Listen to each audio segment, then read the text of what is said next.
The European Union's top court said on Wednesday it had ordered Poland to pay a penalty of €1 million (£846,000) per day for not suspending the disciplinary chamber of the Supreme Court. Poland has been embroiled in a long-running dispute with Brussels over judicial reforms it says undermine the independence of courts.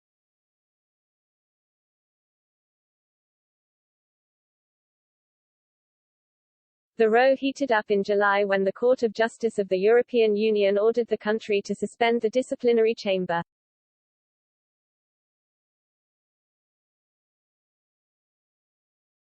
In the ruling issued today, the vice president of the tribunal obliged Poland to pay a penalty payment of €1 million per day, counting from the date on which this ruling was delivered to Poland, the Court of Justice statement read.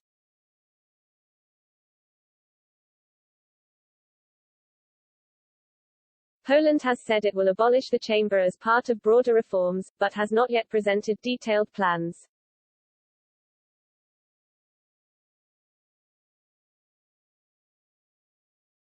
Deputy Justice Minister Sebastian Kaleta said the demand was usurpation and blackmail in comments posted on Twitter.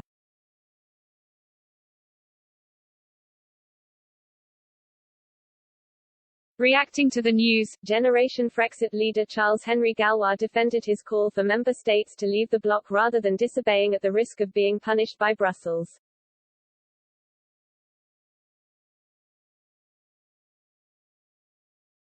In a hint Poland, and France, would be better off outside the bloc, he said. The ECJ condemns Poland €1 million per day as long as it does not review the powers of its Supreme Court.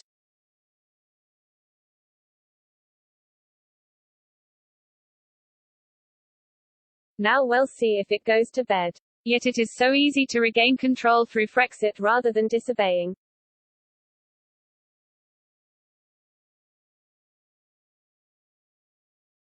Warsaw's already fraught relations with Brussels were plunged into crisis on October 7 when the country's constitutional tribunal ruled that parts of European Union treaties were incompatible with its constitution.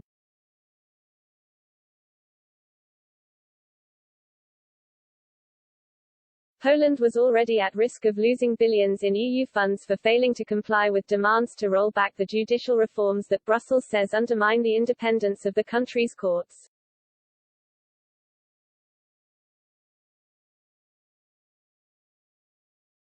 At a press conference in Brussels after a European Council summit where Poland's adherence to rule of law was discussed, Poland's Prime Minister Mateusz Morawiecki said that his country has no problem with the rule of law.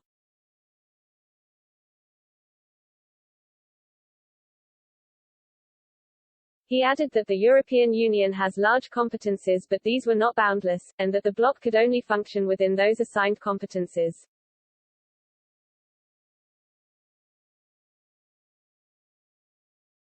Poland argues that the European Union is overstepping its mandate and, in a Financial Times interview published on Sunday, the ruling Nationalist Law and Justice Party's PiS Prime Minister, Mateusz Morawiecki, accused the European Commission of holding a gun to our head.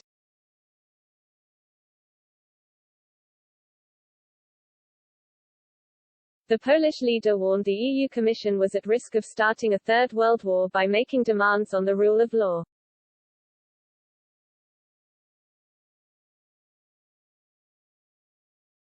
He added, "What is going to happen if the European Commission will start the Third World War?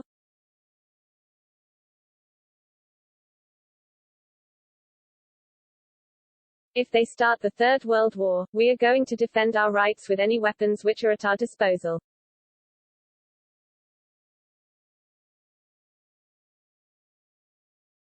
Brussels is currently withholding recovery funds against Poland until the dispute is resolved.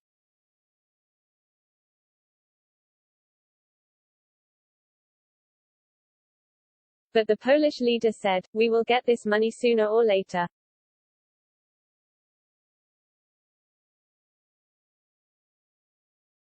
The later we get it, the stronger the proof that there is this discrimination treatment and diktat type of approach from the European Commission.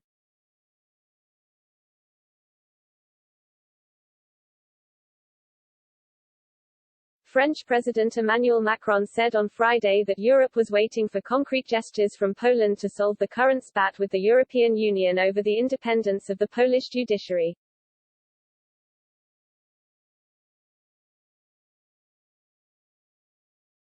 Speaking at the end of her last EU summit, German Chancellor Angela Merkel said EU countries need to deepen talks about where the 27-nation bloc should be heading to in order to mitigate and solve disputes such as the current row with Poland.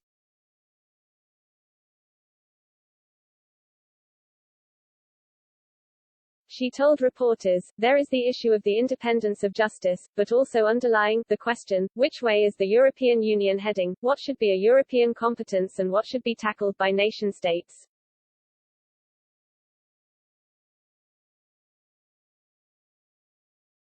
If you look at Polish history, it is very understandable that the question of defining their national identity plays a big role, which is a different historical situation than the one countries find themselves in that have had democracy since World War II.